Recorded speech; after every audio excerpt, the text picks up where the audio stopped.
Il y a dans Kraken une idée presque trop belle pour être honnête. Faire du fjord norvégien, non pas un décor mais une bouche.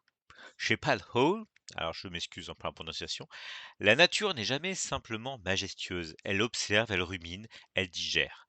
Après la forêt hostile de Villemark, l'espace asphyxiant de The Tunnel, voici donc le fjord, c'est-à-dire un paysage qui a l'élégance d'une carte postale et la profondeur morale d'un trou noir. Hoy continue son petit atlas de la claustrophobie nordique. Bois, sanatorium, tunnel, mer intérieure, chaque fois le danger vient d'un lieu que l'on croyait maîtrisé.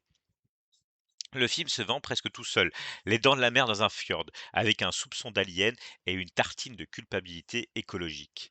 Le festival de Göteborg résumait d'ailleurs la chose avec une formule limpide, Jaws meets Alien, dans une ferme à saumon norvégienne. C'est à la fois exact et révélateur. Kraken ne cherche pas à réinventer le film de monstre, il cherche à le relocaliser. Il prend une grammaire hollywoodienne, l'immerge dans une mythologie scandinave, puis le fait barboter dans les eaux troubles de l'aquaculture moderne. Le meilleur du film tient à cette mutation. Le monstre n'est pas seulement un monstre, il est le symptôme spectaculaire d'un monde qui a trop gratté le fond. Là où Godzilla naissait du trauma nucléaire, où The Host de Bong Joon-ho sortait des eaux polluées de Séoul, Kraken surgit d'un écosystème martyrisé par les intérêts économiques, les technologies intrusives et la hubris des humains persuadés que la nature est une application qu'on peut régler dans les paramètres. Les Guardians insistent justement sur cette dimension. Le film articule son suspense autour d'un dérèglement environnemental lié à l'industrie du saumon et à des technologies de traitement sonore poussées trop loin. Mais cette ambiance, scission plutôt, cette ambiance ou ambition, est aussi son piège à poulpe. Kraken veut être à la fois film catastrophe, thriller écologique, récit mythologique, film d'enquête et créature future généreux. Résultat, il lui arrive de nager avec beaucoup de bras et peu de direction. Les critiques les plus sévères ont pointé un univers peu crédible, des personnages plats et une accumulation de thèmes qui finissent par s'empiler comme des caisses de saumon dans un port industriel. C'est souvent là que le film de monstre se noie. Il croit devoir justifier sa créature par un dossier complet, alors que le genre fonctionne parfois mieux avec trois notes de musique, une absence et un cri. Le cinéma de monstres repose sur une loi sacrée. Tant qu'on ne voit pas la bête, elle est immense. Dans Les Dents de la Mer, Spielberg transforme un requin défectueux en principe métaphysique. Dans Alien, Ridley Scott invente une horreur par morceaux, par griffes, bave, par couloir. Kraken semble comprendre cette leçon lorsqu'il privilégie les signes, comportements anormaux, sons sous-marins, remous, cadavres, rumeurs locales. Le hors-champ aquatique est son royaume. Le problème, comme souvent, arrive avec la révélation. Plus le kraken devient image, plus il risque de devenir effet numérique. Plus il se montre, plus il rapetisse. C'est le grand paradoxe du tentacule. Trop vu, il cesse d'étouffer et commence à gesticuler.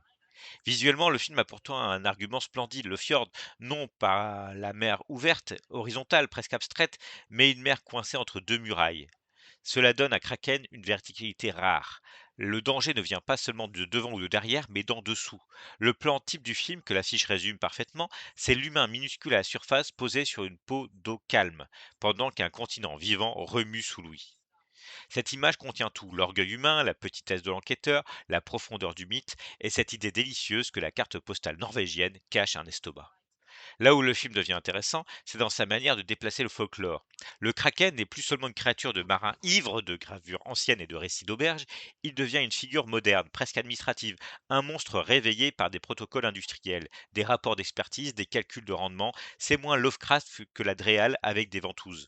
Le fantastique se frotte au monde contemporain, aux formes aquacoles, aux bureaux, aux décisions économiques prises loin de la vase.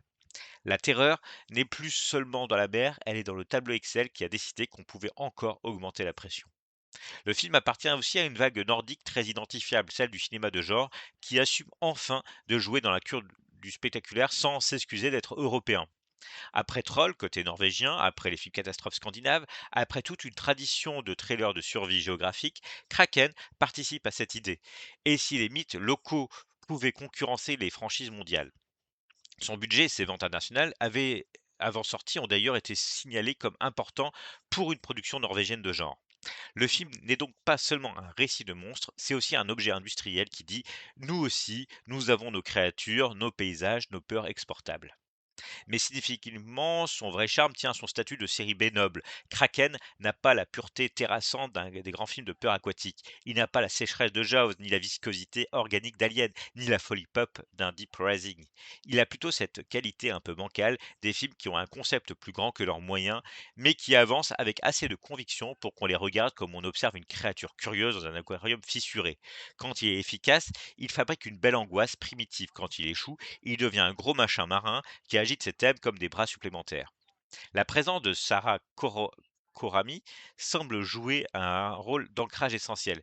Face au gigantisme de la bête et au discours écologique parfois appuyé, il fallait un centre humain capable de tenir le plan. Plusieurs retours soulignent que le film fonctionne mieux lorsqu'il reste près de Johan, dans la matérialité de l'enquête, plutôt que lorsqu'il s'abandonne aux automatismes du blockbuster miniature. C'est souvent le talon d'Achille du genre on vient pour le monstre, mais on reste seulement si les humains ne ressemblent pas à des bouées scénaristiques. Kraken est un film de monstre imparfait, parfois schématique, parfois empesé par son message, mais porté par une idée suffisamment forte pour accrocher le cinéphile. Faire du fjord norvégien un espace gothique, écologique et mythologique. C'est un yo nordique sous perfusion d'anthropocène. Un film où la mère ne se contente pas de cacher une bête, elle présente l'addition.